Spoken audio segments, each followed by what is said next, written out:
Hello everyone. Today we'll try to find electrostatic potential energy with the help of external force.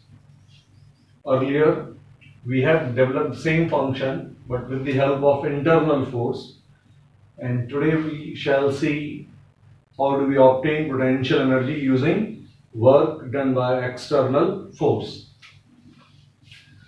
Suppose we have a charge Q1. This Q1 is fixed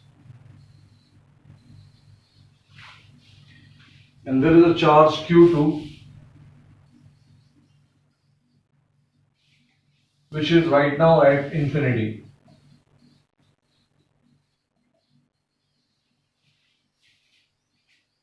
An external force pushes this charge Q2 F external. It pushes Q2 towards Q1, which is fixed, and moves Q2 from infinity to this position, which is at a distance of r from Q1. This Q2, or when Q2 is at infinity, this is the initial position. When Q2 is at a distance of r from Q1, this position of Q2 is the final position. From infinity to this position, we are interested in finding work done by this external force. Now, why do we need work done by external force? From 11th, we know that work done by external force, it does two things. It changes kinetic energy, plus it also changes potential energy.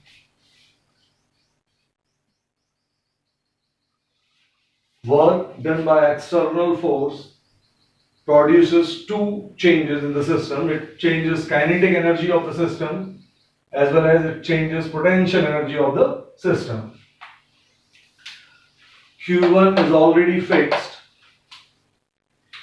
and Q2 will be moved from this position to this position in such a manner that its kinetic energy does not change. This delta K will remain 0.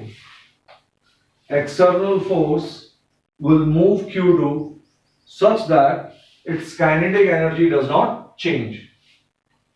कैसे ऐसा होगा देखेंगे उस चीज को. Plus delta P. Delta means change. Change means potential energy finally, U for potential energy, F for final, minus U initial. Potential energy final minus potential energy initial. Delta K 0 कर दिया हमने. We need to find W external and then we can calculate potential energy or change in potential energy. Now, let's discuss delta K. If delta K is 0, there is no change in kinetic energy. That means velocity as you move Q2 from this position to this position, change in the velocity delta V is also 0. Kinetic energy is half mv square. If you're not changing kinetic energy, that means you're not changing its velocity. If there is no change in the velocity, then it means that acceleration of Q2 is 0. Q2, when external force moves it from this position to this position, acceleration remains 0. Then only velocity will not change and then only kinetic energy will be 0. Now suppose at some point of time Q2 was here. जब ये external force Q2 को move करा रहा था, इसी वक्त Q2 आपको यहां मिला। This is some intermediate position. जब Q2 यहां पर है, तब इसका Q1 से जो सेपरेशन है, let's call it x। Q1 से Q2 का सेपरेशन है x। ये Q1 इस Q2 पर इस तरफ एक फोर्स लगाएगा। From Coulomb's law, we know this force is K times Q1 into Q2 whole divided by x square. Force by Q1 on Q2 when Q2 is at a distance of x from Q1 is K Q1 Q2 divided by x square. ये internal force कहलाता है। This force is coming from Q1, लेकिन इस Q2 पर इस तरफ लगातार एक एक्सटर्नल फोर्स लग रहा है जो इसे इंफिनिटी से इस फाइनल पोजीशन तक लाने वाला है। ये एक्सटर्नल फोर्स अगर इस इंटरनल फोर्स के इक्वल हो जाए तो एक्सेलरेशन ऑफ Q2 क्या हो जाएगा? जीरो। एक्सेलरेशन कब जीरो होगा? जब बॉडी पर टोटल फोर्स कितना हो जाए? जीरो। तो F टोटल को Q2 पर जीरो करने के लिए F एक्सटर्नल को किसके इक्वल होना पड़ेगा? K Q1 Q2 divided by x square, which means हमें F एक्सटर्नल की जो वैल्यू है वो मिल चुकी है, which is coming as K Q1 Q2 whole divided by x square। अब अगर आपको एक बार एक्सटर्नल फोर्स मिल गया तो इस एक्सटर्नल फोर्स का हम क्या निकालना चाहते हैं? वर्क निकालने के लिए हम क्या चीज यूज करेंगे वो यहां देखिए। वर्क फोर्स डॉट डिस्प्लेसमेंट लिखते हैं when things are uniform। अगर आपका फोर्स यूनिफॉर्म है, लेकिन हमारे केस में जो फोर्स है वो x पर डिपेंड करेगा और x की वैल्यू लगातार चेंज हो रही है। अगर x की वैल्यू लगातार चेंज हो रही है तो ये जो f है, इस तरह के f को हम बोलते हैं non uniform.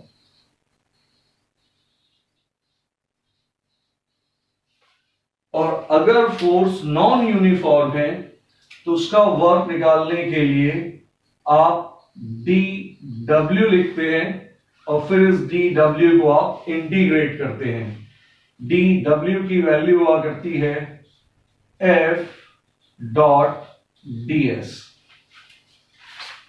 We use f dot s when f is uniform. We use f dot ds when force is non-uniform. अब ये f dot ds किस तरह से यूज होगा यहां पर, इस चीज को देखना। इस स्टेज तक आप वीडियो को पॉज करके जितना बोर्ड पर लिखा हुआ है उस पार्ट को नोट करेंगे and then how do we find f dot ds, उस चीज को देखेंगे।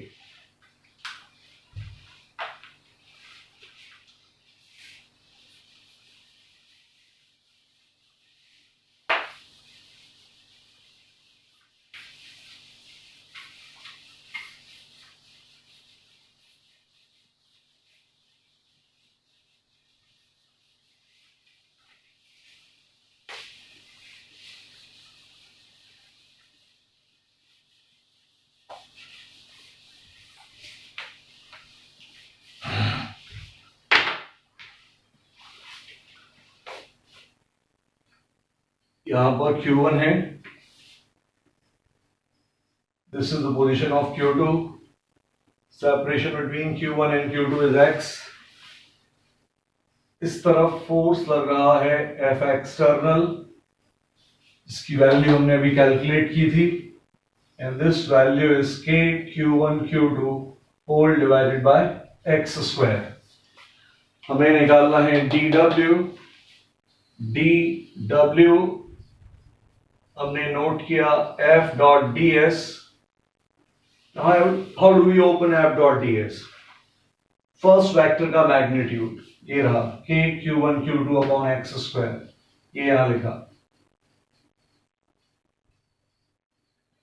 जब आप x एक्सिस पर मूव करते हैं तो ds को लिखते हैं आप dx।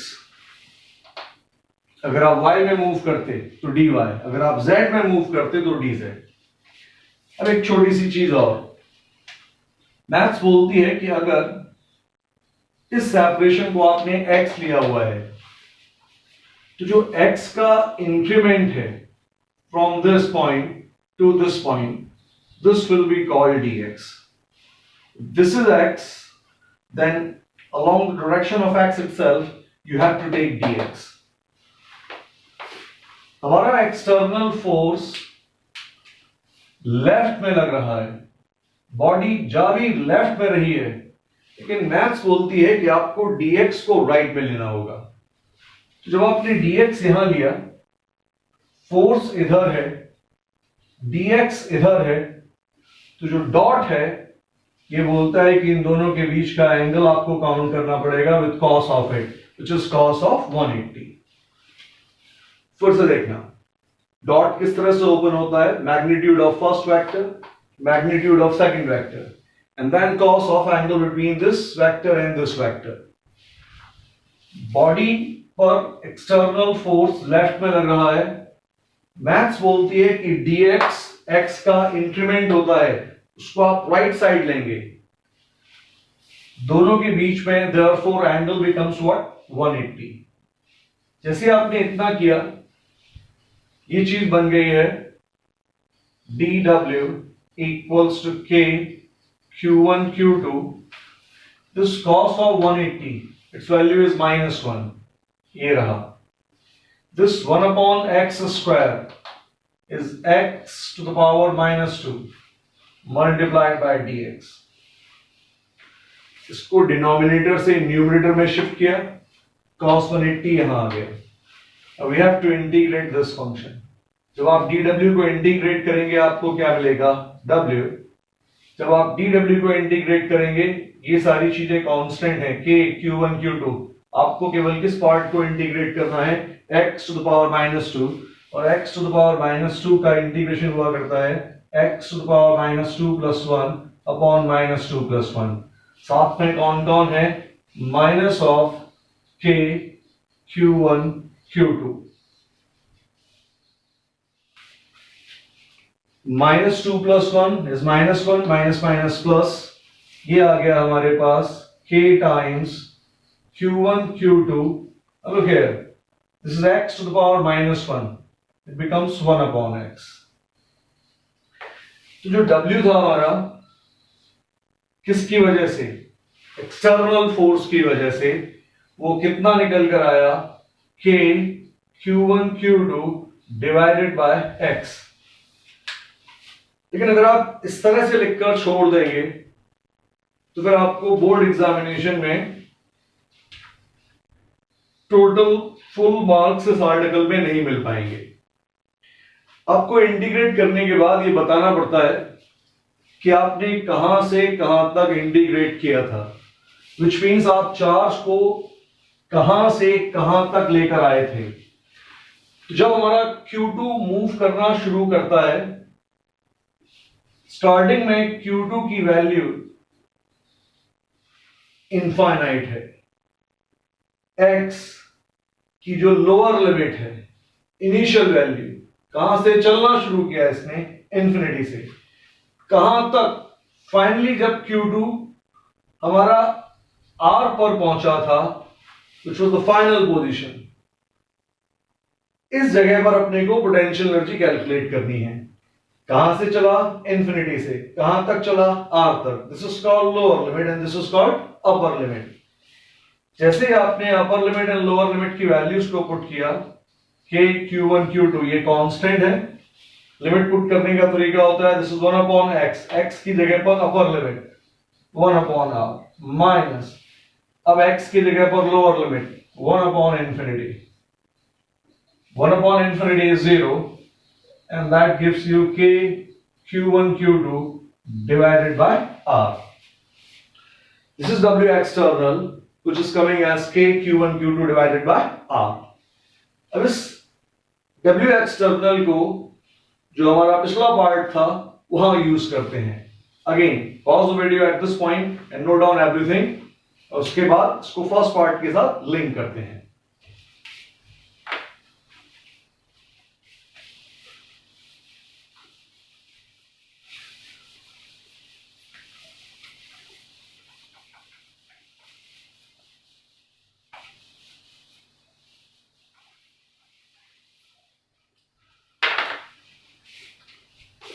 हमने W एक्सटर्नल को यहां तक डिफाइन किया था, U final minus U initial.